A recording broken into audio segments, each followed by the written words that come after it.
Bien, nous continuons cette série de vidéos, donc maintenant avec quelques exemples concrets d'intégrales. D'abord, j'aimerais introduire une notation donc pour une fonction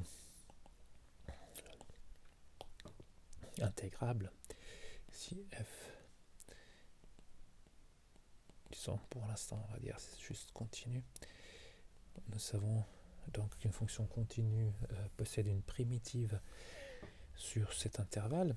Donc, si f est une fonction continue, elle est intégrable, donc intégrable.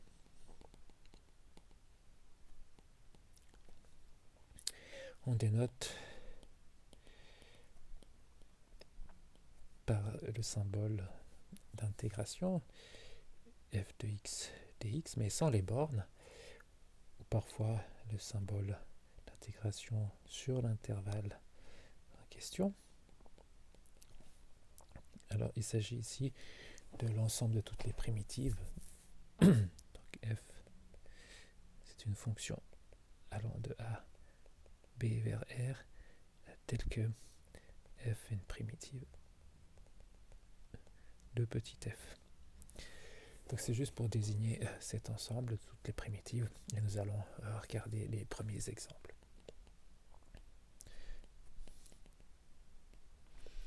Premiers exemples, alors ils découlent tous des propriétés des dérivées que nous avons vues. Premièrement, pour tout alpha, alors ici je vais mettre alpha différent de moins 1,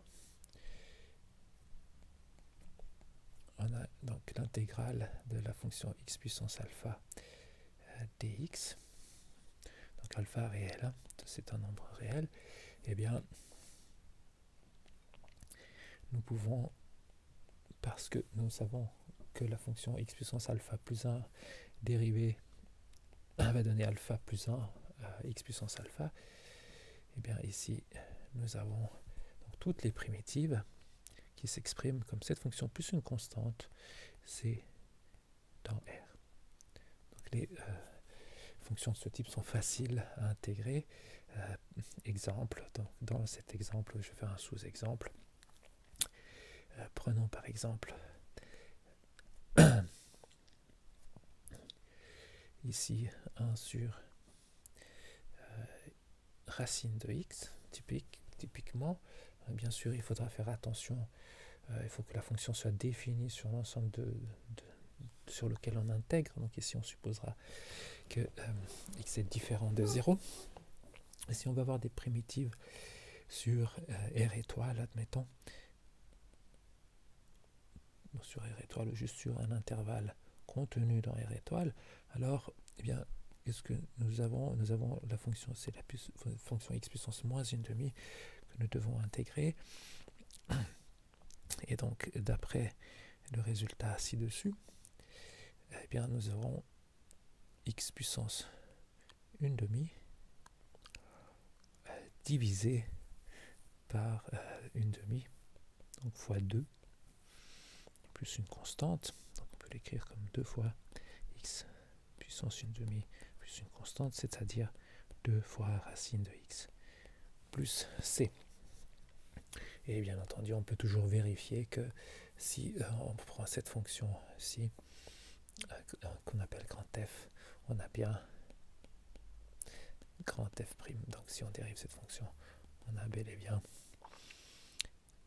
1 sur racine de x.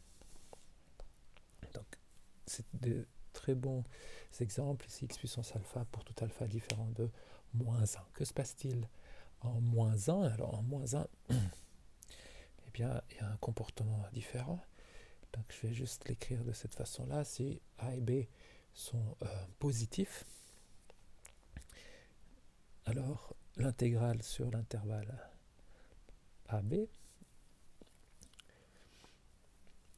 de la fonction 1 sur x, c'est le cas de x égale, alpha égale à moins 1, donc on a 1 sur x. Eh bien, ici, nous avons déjà vu comme fonction donnant 1 sur x, comme dérivée, c'est la fonction logarithme. Donc le logarithme naturel dérivé donne 1 sur x, et nous ajoutons une constante qui, à la dérivation, ne change pas le résultat. Et plus généralement, si A et B sont négatifs, donc si A par exemple inférieur à B inférieur à 0, alors nous pouvons aussi intégrer sur l'intervalle AB la fonction 1 sur x dx, mais cette fois nous aurons le logarithme et en valeur absolue de x plus une constante. Pour que du côté des négatifs, lorsqu'on insère un nombre négatif, nous ayons valeur absolue qui donne un nombre positif qui soit donc dans le domaine de définition du logarithme. Donc ça c'est un deuxième exemple de la fonction logarithme. Puis les fonctions trigonométriques classiques, nous savons les intégrer, notamment cos x dx. Et bien comme fonction, pour prendre le sinus, nous avons vu que sinus dérivé donne cosinus. Donc nous avons ici l'ensemble de toutes les primitives. Puis toujours en 3, nous pouvons avoir pour la fonction sinus, là c'est la fonction moins cosinus de x qui donne la primitive, une primitive de sinus. Puis les fonctions encore classiques, notamment celle-ci qui est très importante, intégrale de 1 sur 1 plus x au carré, et bien nous avons une fonction qui dérivée donne exactement cette expression, c'est la fonction arc-tangente. Donc nous avons ici toutes les primitives sont données par cette formule. Puis cinquièmement, bien sûr, la fonction exponentielle, on peut tout à fait intégrer, et comme elle est égale à sa dérivée, nous obtenons également l'ensemble de toutes ces primitives. Puis les fonctions hyperboliques. Les fonctions hyperboliques ne sont pas très difficiles à intégrer. Donc, par exemple, la fonction cosinus hyperbolique, nous savons que c'est le sinus hyperbolique qui, une fois dérivé, donne cosinus. Et pareillement, pour intégrer la fonction sinus hyperbolique, ici nous avons le cosinus hyperbolique, et cette fois non pas moins cosinus hyperbolique, parce que une fois dérivée, la fonction cosinus hyperbolique donne la fonction sinus hyperbolique. Donc nous avons ces trois cas de figure, ces deux cas de figure, pardon. Et puis j'aimerais faire juste un exemple banal, un peu banal, mais pour montrer donc deux exemples. Notamment ici, je vais par exemple intégrer une fonction que j'ai pas, dont je n'ai pas parlé tout à l'heure, mais la fonction valeur absolue, elle est intégrable en fait, et on peut le voir. Alors ici, il s'agit de véritablement découper le domaine d'intégration en deux, entre moins 3 et 0 et 0 et 3.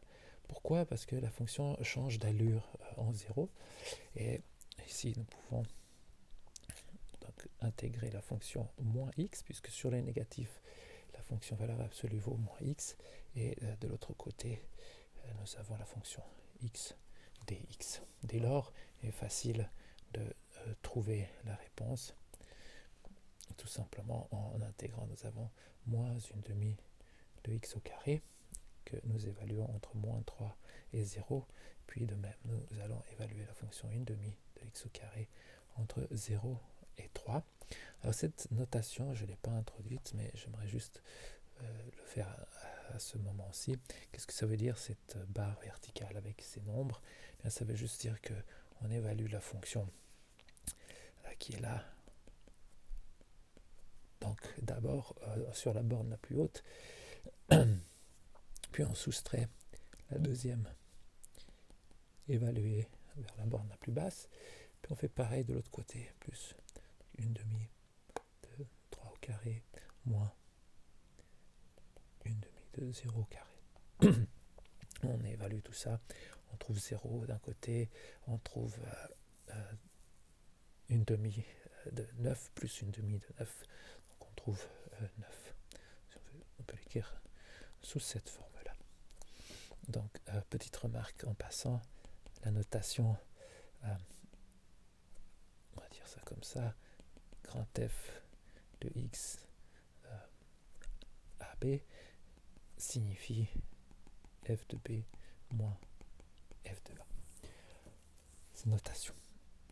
Puis un deuxième exemple pour la fonction, par exemple ici de moins 3 à moins 1 sur valeur absolue de x, notamment. Donc là, on est véritablement dans le cas de la fonction logarithme de la valeur absolue, mais aussi j'aimerais le faire à la main. Donc on a de moins 3 à moins 1. La fonction est définie sur les négatifs. Nous avons moins 1 sur x dx. Et donc ici, on peut avoir comme